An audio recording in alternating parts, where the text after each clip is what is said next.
So hello my dear friend, welcome back to our channel. तो आज की हमारी वीडियो का टॉपिक है role of export import bank of India, यानी कि जो भी हमारा एक्सपोर्ट इंपोर्ट बैंक है इंडिया का, उसका क्या रोल है। ठीक है, हमारी कंट्री की फॉरेन ट्रेड की डेवलपमेंट में।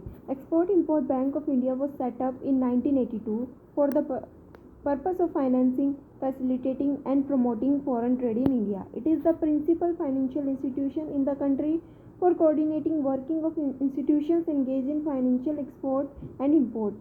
यानी कि एक्सिम बैंक जो है हमारा इंडिया का, वो कब सेटअप हुआ था? वो सेटअप हुआ था 1982 में।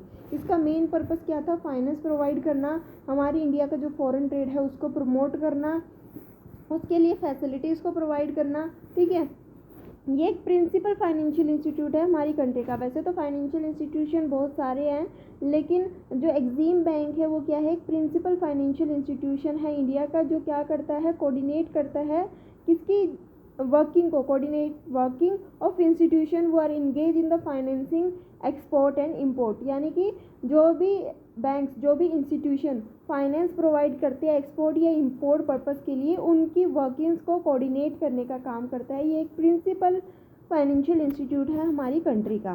क्या मेजर फंक्शंस जो है, रोल जो है प्ले करता है एक्सिम बैंक, उसके बारे में हम पढ़ते हैं। सबसे पहला है फाइनेंशियल फंक्शंस, यानी कि क्या करता है? फाइनेंस प्रोवाइड करता है। Exim bank finances export of India machinery, manufactured goods, consultancy and technological services on deferred payment term. The finance is also made available at export production stage, यानी कि कब हमें जो है, जब भी हम गुड्स को प्रोड्यूस करते हैं, ठीक है, उस स्टेज पे भी हमें फाइनेंस प्रोवाइड किया जाता है। It undertake company financing activity with global and regional developmental agency and assist Indian exporter in their efforts to participate in overseas project. यानी कि कहीं ना कहीं ये क्या करता है? हमारी इंडिया के एक्सपोर्टर को फाइनेंस प्रोवाइड करता है। कहीं ना कहीं अगर हमारी इंडिया के एक्सपोर्टर के पास फाइनेंस होगा तभी वो क्या कर पाएंगे? ओवरसीज़ के जो प्रोजेक्ट्स है उसमें पार्टिसिपेट कर पाएंगे। ठीक है, the bank provide a variety of lending and service programmes to Indian entities, commercial banks and overseas entities. The financing activity facilitate the export import business in the country. तो first point हमें पता चल गया कि major function क्या है? Finance को provide करता है। ठीक है, जब भी हमें गुड्स को एक्सपोर्ट करना होता है तो उसके लिए फाइनेंस की रिक्वायरमेंट है, चाहे वो प्री प्रोडक्शन हो, चाहे वो प्रोडक्शन के समय हो, चाहे वो आफ्टर जो है प्रोडक्शन है। जब भी हम गुड्स को एक्सपोर्ट करते हैं शिपिंग के टाइम या किसी भी टाइम पे, जब भी हमें फाइनेंस की रिक्वायरमेंट होती है किसी भी कमर्शियल बैंक को, ओवरसीज एंटिटीज़ को, इंडियन एंटिटीज़ को, तो वो क्या करता है? फाइनेंशियल सर्विसेज प्रोवाइड करता है। सेकंड जो मेन इंपॉर्टेंट फंक्शंस या रोल प्ले किया जाता है एक्सिम बैंक के द्वारा, वो है सर्विस प्रोवाइड करना। किस तरीके की सर्विस जो है हमारा एक्सिम बैंक प्रोवाइड करता है? International risk are the most challenging task before the Indian exporter. The bank provide information and advisory services to the exporter. These services include country study, merchant banking services, advice on international marketing, data related to project funded by multilateral institution, etc. These services help the exporter to evaluate the international risk, export opportunity and competitiveness. The bank has wide network with financial institutions, trade promotion agencies and information provider across the globe. The bank helps Indian companies in their global operations. Through these networks, the bank assists in the identification of the technological supplies, overseas partners and negotiation and alliance and consummating a joint venture. तो कहीं ना कहीं एक service provide करता है, क्योंकि हम internationally market में क्या कर रहे हैं? एक्सपोर्ट इंपोर्ट कर रहे हैं, ट्रेड कर रहे हैं, तो कहीं ना कहीं इसमें बहुत ज़्यादा रिस्क इन्वॉल्व होता है, इंटरनेशनल रिस्क होता है। तो इस रिस्क के रिगार्डिंग क्या करता है? इन्फॉर्मेशन प्रोवाइड करता है, एडवाइस प्रोवाइड करता है।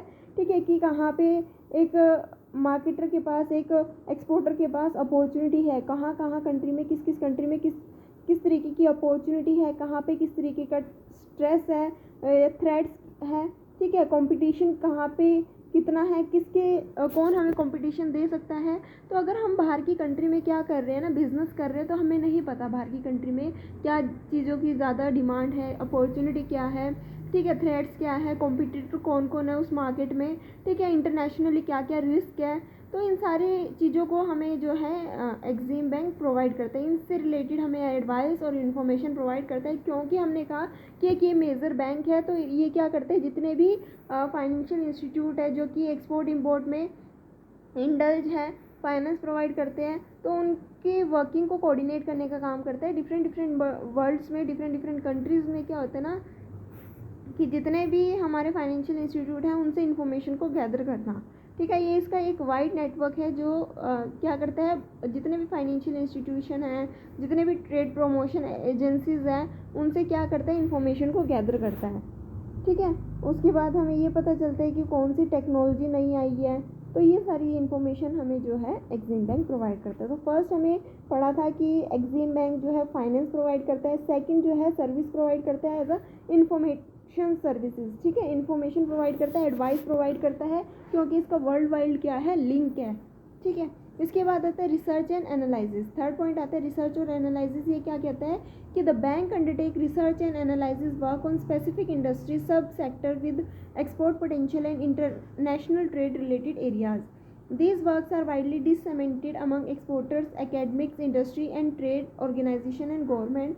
The bank is deeply involved in the creation of export capabilities which help in stimulating the economic growth of the country. कहीं ना कहीं ये क्या करता है, रिसर्च वर्क भी करता है, एनालिसिस भी करता है, हर एक चीज़ों के बारे में पता लगाता है। क्या रिसर्च क्यों करते हैं, रिसर्च हम तभी करते हैं जब हमें कोई प्रॉब्लम होती है, कि अगर हम इंटरनेशनल ट्रेड कर रहे हैं तो बहुत सारी प्रॉब्लम है, ठीक है। दूसरी कंट्री की क्या गवर्नमेंट पॉलिसीज़ है, क्या रेगुलेशंस है, क्या ट्रेड है, कहाँ पे कि किस कंट्री की कितनी एक्सपोर्ट पोटेंशियल है, ठीक है। उस इंडस्ट्री के अंदर भी हम क्या करते हैं, डीप में जो है वो क्या करता है, रिसर्च करता है और चीज़ों को एनालाइज करता है। तो ये एक इम्पॉर्टेंट रोल या फंक्शन जो है एक्सिम बैंक के द्वारा प्ले किया जाता है। तो आई होप आप सभी को जो है ये जो फंक्शंस थे, जो रोल थे एक्सिम बैंक के, वो अच्छे से क्लियर हो गए होंगे, समझ में आ गए होंगे। बेसिकली 3 फंक्शन हमने पढ़े, फाइनेंस से रिलेटेड फंक्शन, ठीक है। उसके बाद था सर्विस प्रोवाइड की जाती है, उसके बाद रिसर्च और एनालिसिस का भी काम करते हैं। वीडियो अच्छी लगी तो लाइक शेयर सब्सक्राइब करना मत भूलना। Thanks for watching.